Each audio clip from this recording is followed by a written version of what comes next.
We read in the book of Genesis that Satan actually tempted Eve. He went after her so that she would seek self-sufficiency and the ability to act independently of her husband. That's what he was offering her. From that point on, part of the punishment of women was to seek self-sufficiency independently of their husband and to have an aversion to their domestic work.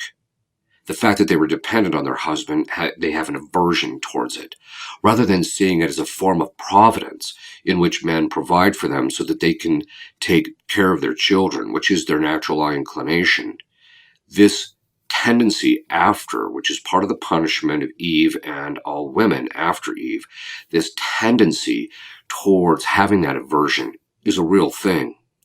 And demons play on this disordered inclination in women. They try and foster it. That's how they cause division within families, within society, and within culture. I want to read you a passage from Vladimir Lenin on an interview which he gave to Clara Zetkin called On the Woman Question, because this will give us a sense of the relationship that communism has to diabolic psychology. Quote, "In law, there's naturally complete equity of rights of men and women, and everywhere there is evidence of a sincere wish to put this equality into practice. We are bringing the women into the social economy, into legislation and government.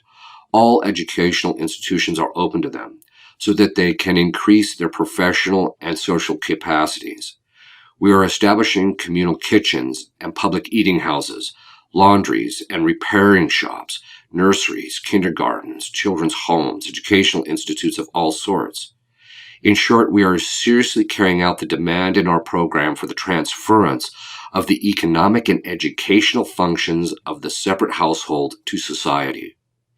That will mean freedom for the woman from the old household drudgery and dependence on man. That enables her to exercise to the full her talents and her inclinations.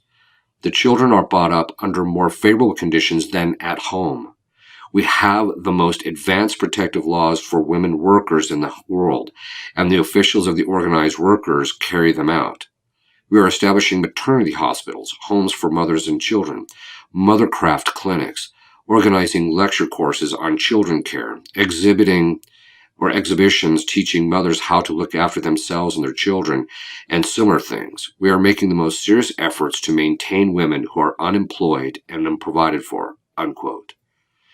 Communism demeans the value of the work women do domestically and in the raising of children by reducing them to simply another worker out in society.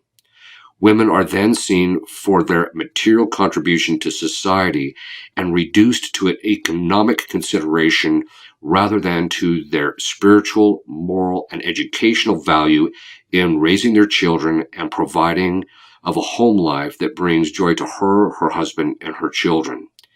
In the end, communism fosters hatred for feminine nature and the good it contributes to the family and to society.